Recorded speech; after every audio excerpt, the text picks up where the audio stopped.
My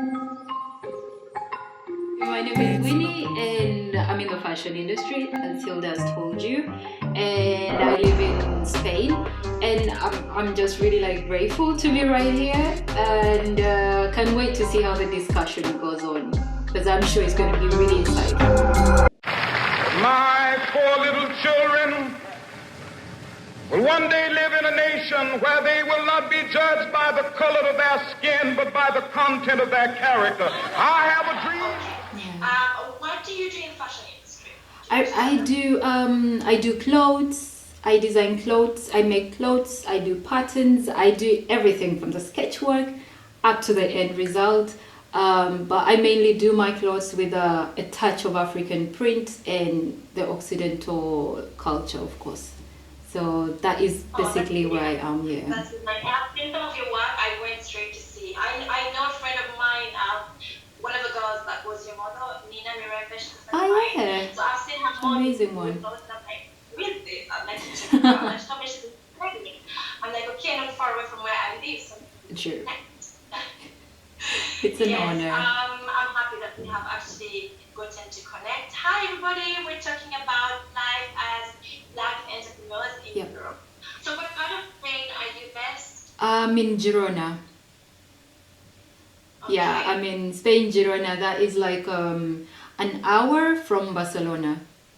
So An hour from Barcelona. yeah, I'm just right around I there. do have a day job. And my colleague is from Catalonia. So when I told her that I'm going to speak with somebody from Spain, she was like, okay, where is she from? I know. There is, Everybody. there is quite a controversy there. Hi, Marie. Hi, Paulette. Hi, European. Hi, Charity. Hello, everybody. How's your weekend? You have fashion? Where do you live? How's your weekend? How has this week been treating you? It's been a bit tricky on social media. It's been a bit down as we know the events that happened in America.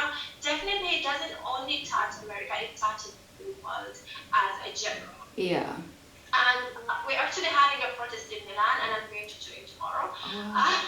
Oh, Yeah, people are going to go and have their voices heard, give their contribution and stand with the people that actually do not that are affected. Yeah. in the business world. Okay. So when I went to Wyne Social, I noticed that actually been to some parts of Uganda, and I was like, oh, Yes. Wyne in Uganda? Yes. Yes. Yes. So talking about Wyne Social is basically more about the girl child. Yeah.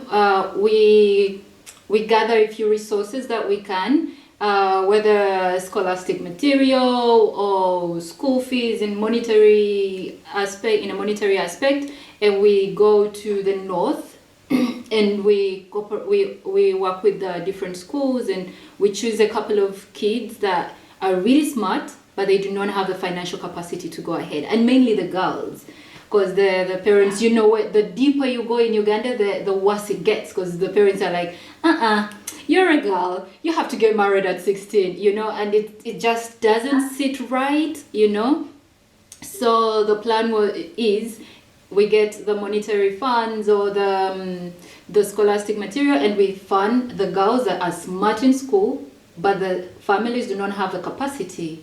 So that is literally what the project for Wyne Kirabo Social does. Yeah. So that's really nice. Yeah. That's really nice. Yeah. That's really kind of you. Also to know that part of your profits or proceeds goes to charitable work is really good, especially to help the African continent. It's very good that you actually think about it. I really like that. Yeah, hi everybody. Hi Hi Charity. Hi Ibai Dunn. Hi Elia Lovera. Hi everybody. Your name is Winnie. Winnie. Why did you choose Wyne? Wyne is a name that most of my friends were calling me. When you're a teenager and you're trying to find a cool name. And my friends found that for me because I couldn't find any, those who are called, I don't know, Rebecca, they call themselves Becky or Becca, and and I needed a cool name.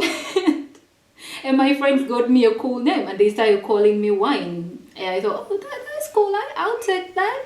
And then they were all writing it with a Y. Yeah, and I was like, okay, this sits perfectly with me.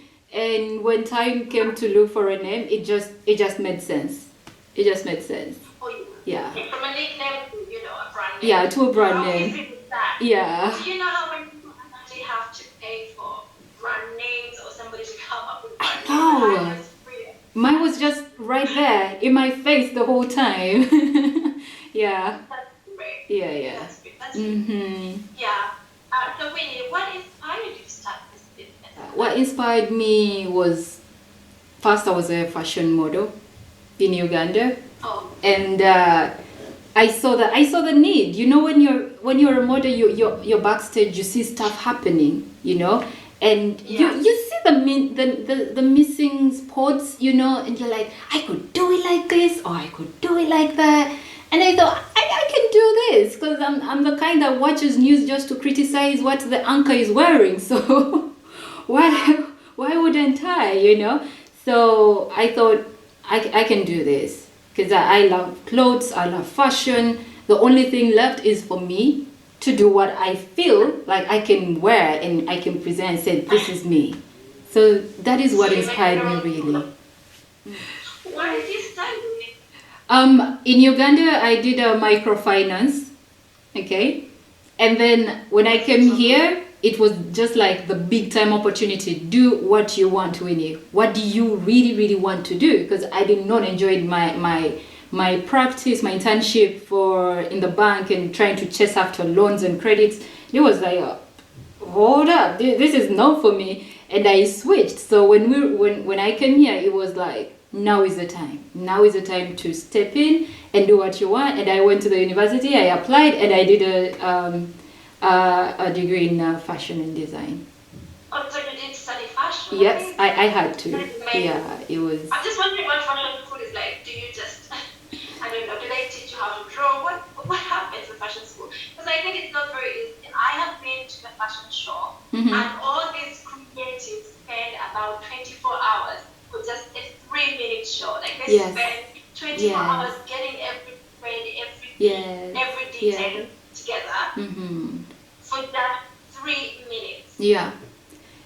So fashion school, what I think it's also from how you feel, because it's more of an inside expression to the outside. There are so many people that cannot really draw to sell their lives, but they can construct a garment and you get in total awe, because not everyone is really so good at sketching the human body. So there are people that just draw an imaginary, if that is even a word, of a human body, and they put a garment on it. So you don't really have to know how to draw so good. No.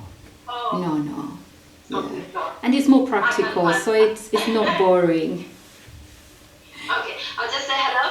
Hi, Lichi Blancos. Hi, Jose. Oh, Lichi Blancos. Hola, ¿qué tal?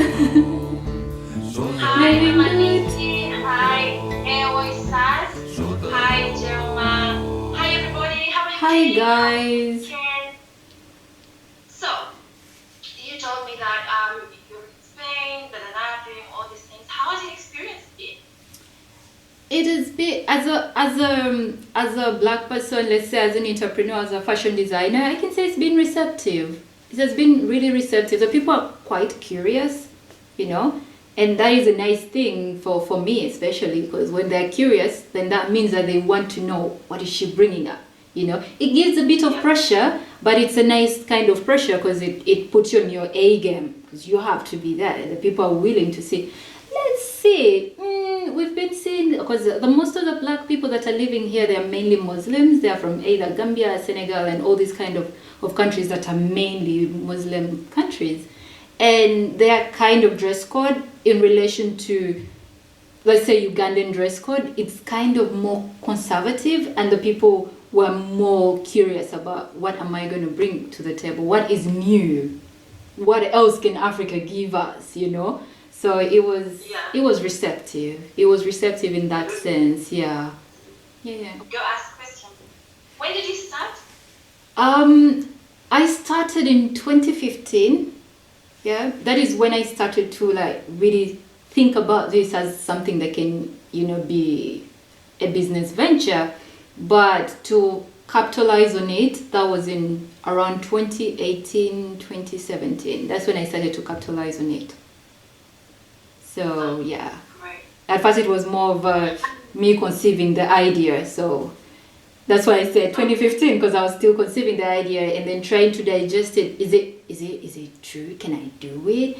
And then, you know, asking around, asking your friend, did you think I can do it? And then start like, you know, and then others like, yeah, you do it. You know, you like fashion, you do it. And the others like, probably not. So it was that point of trying to find my balance, you know, of do I listen to the naysayers or to the yay sayers? So it was trying to look for the balance from 2015. Oh, okay, that is interesting. At what point in your life did you know that, you know, what you had actually studied or employment is not your thing? Like you needed to pursue entrepreneurship or something like that? I think it wasn't more like I was looking forward to be an entrepreneur as such. It was more for me to find a career that I'm more comfortable. I just wanted to do something that I wake up every morning and I don't feel like, oh, another day, you know? I just wanted to wake up and feel like I want to see something done, you know, what I loved yesterday and didn't finish, I want to see it done, you know. It was more of that. That is what I was looking for, more than the fact that, I don't know, entrepreneur or self-employed, whatever you can call it. No, it was more of what sits right with me. Yeah. What you really, really want. Mm-hmm. Okay, let's say hello. Hi, Wadrin. Hi, Kate Chrissy. Hi, Charity. She says, well done. Thank you. Hey, Charity. Hi, everybody. How are you doing? We are talking about life as Black entrepreneurs in Europe. Yeah. And, you know, our experience, how everything has been. So you say Spanish people or the Spanish. Is your market mainly Spanish people, or do you sell like to internationally diverse? Well, for now I've been doing a lot of local. I mean here, sorry, a lot of here. Yeah, so I've been selling more to the people here because my work is mainly custom made. So I need to have physical contact with my customer, take their measurements, talk about what kind of changes they want on their garment, because everything has to fit you as a glove, in my opinion, or else it's not yours. It's your sister's or your, I don't know, your mom passed it on, but it's not yours. So I needed it to be more in that sense. However, lately I've been taking a few orders from other countries, but when I take the order, I need your measurements sent to me. Then we have a video chat and we talk about what design you want. I sketch a few stuff, I scan it and send it to you. It's quite a process, and yeah. It is a process. You didn't make the I looked at your website and the visuals and you know the images. They're really, really nice. Thank you, darling. I appreciate it. How do you sell? Like you say that do you have a physical store? How do people come to you? I don't have a physical store. Okay. So what happens is when you make an appointment, yeah, we meet, we do the measurements. Yes. Because I have an office at home, so you can always come through and we take your measurements and we sit down, talk over a glass of water or juice or wine or whatever your fancy is, and we talk about stuff and we come to a conclusion. And yeah, because on the other hand, I do not make really wholesale clothes. Yeah, I make individual clothes, so it doesn't really make sense to have a shop for no reason, because I only make a clothes for who wants it, and then a collection to show what I can do, you know. So it is. I have seen like on your website people like you know fashion shows and exhibitions. Do you want to talk about that? Fashion shows and exhibitions, those are really nice. I like them. I'm a fashion show girl. I like it because I always loved runways, so it gives me hippie jibbies. So I like it. My journey with fashion shows and exhibitions started from when I was still at uni, when I was doing my small course. And at my finals, for some reason, I kind of got a lot of people interested. It was like that, like really, not to blow my own horn or whatever, but so that's how it started for me. And I started receiving calls, hey, we have a fashion show, are you interested to join us, and stuff like that. So I think at the end of the day, it only means when you're doing your best, you do your best, because you can never know who is watching, you know. So that is why I started my first fashion show. Someone just called me out of nowhere. The second one, the third, all the fashion shows I've done, I haven't booked none of them. They reach out to me and ask me, hey, you want to do a fashion show with us? We're doing an exhibition. Do you mind your clothes being in an exhibition? And I'm like, oh wow, yes. And I think that goes to show that the Africans who are living in the diaspora are a bit hesitant about their culture, but it is something that we need to show a bit more, because people haven't yet seen it. Europe is still so fresh with the African lifestyle and culture. They're still too fresh. The Americans are not, maybe a little bit of France is not, but most of them, they have not yet seen the culture in such a rich way, you know. The way we wear our vitenje on the street in Uganda, they are not yet familiar with that kind. And I think we need to step up. We do. Because when people call me like that, it's just an evidence that, you know, there is a market for us. Yeah, there is a market for us. Yeah. Mm-hmm. Where do you get the garments from? Do you ship them from Uganda? That is one of the biggest challenges, if I do say so. It's one of the biggest challenges, because to find the quality that you want, because when you're making stuff that people have to pay their really good money for, they need to feel the quality really nice. And it is not easy. It's quite a challenge, but I have managed to find a few suppliers here and there. Yeah, some are Senegalese or, yeah. And they get me some stuff that is pretty nice. So, yeah. Petra says, what inspired you to choose fashion amongst all the opportunities that you had? This question goes to Kirabo. Oh, Let's wow. start with that. Then we can do it. What inspired me to join fashion? Okay. For starters, fashion, just like art, just like music, just like everything, there is always something inside of you that tells you you can do it. Even when you were a kid, probably you're playing with a doll and trying to make it clothes for it and everything. So it's not really about you wake up in the morning and the bulb goes off and you're like, oh yes, I can do fashion. No, I cannot tell you that on this day, in this year, is when I realized that I can actually do fashion. No, I don't know when I realized that, because it has always been part of me, because my mom has a boutique back home. So I always was going to dress up the mannequins, and at that time I think I was about a teenager, 14 years old, 13. I was going to dress up the mannequins and I would do all of this stuff, you know, and when I would read sometimes and I've changed it because someone has bought the dress or whatever was on it, and like, Mama, I do not like this. Who dressed this? It's not right. And she would tell me, do your thing, and I would do my thing, and I enjoyed it. I just love to see people dressed appropriately and dressed nice. It just feels good, you know. So I would not really put a date on when I started. However, what inspires me, in that sense, I'll bring you back to the fact that I'm living in Europe, and that makes it more of an inspiration thing, because there is a whole lot of fashion brands, so many.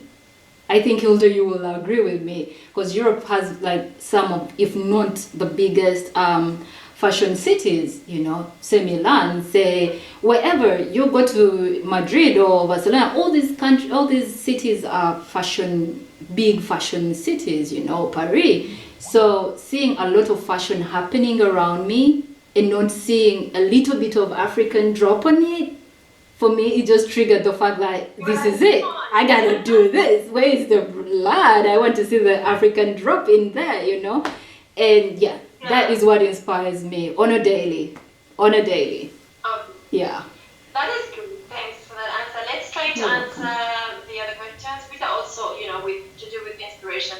Charity says, what is it like to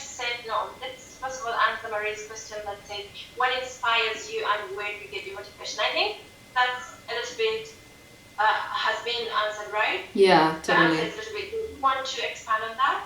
Where do you get your motivation, especially? The motivation is exactly like taking you back to the latter. Excuse me. Taking you back to the latter. The fact that here there are not so many African designers. There are African designers that are doing clothes that are supposed to be for the African community. However, you have to look at the bigger picture. Who is your customer? Okay? If your customer is the African community, by no means am I stopping you. Do you, girl. Do you. You got this. You got it. However, if you want to reach the masses, considering that, for example, I'm going to give you a proper statistic in Uganda. The Ugandans living here in Spain, we are only like 40-something, 42 or something like that, you know? So I can already say that I'm going to target the Ugandan community. Yes, let's do this as a... We can support each other because we all need a support system. But what inspires me the most, where I draw my inspiration, is the fact that there isn't really any African designers. And I want to reach to the bigger picture. I want to show our potential because we have a lot of potential, you know. And our prints, surprisingly, just like with the hair and everything, you see the Kardashians putting cornrows in their hair and all of a sudden it's a trend. Oh my God, they introduced a new trend. Like, no, my grandma was doing cornrows on my hair, you know, and that was years. So breezes seem to whisper, I love you. Birds singing in the sycamore tree. Dream a little dream of me.